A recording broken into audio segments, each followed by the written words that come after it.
IFM News. IFM News. IFM News. Lokal.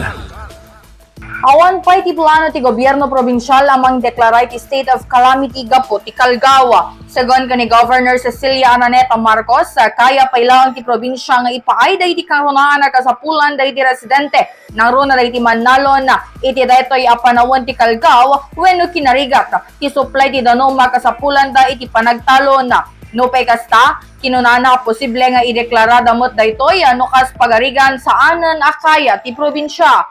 Kinunana, anarigat ti agdama sitwasyon ng runa kat adda iti energy crisis.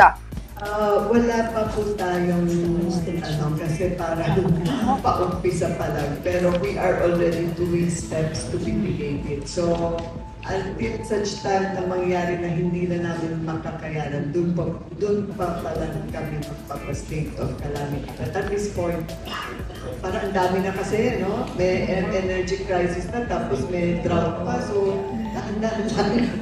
May palagip nga daray ti probinsya ang mangideklara na iti state of calamity gapo iti mapaspasaran na bara ti panawon kan kinarigat ti danoma. Kas kumay ti Cagayan gapo iti umababot sa 10 bilyon na balor dagiti nadadaol iti beneg ti agrikultura.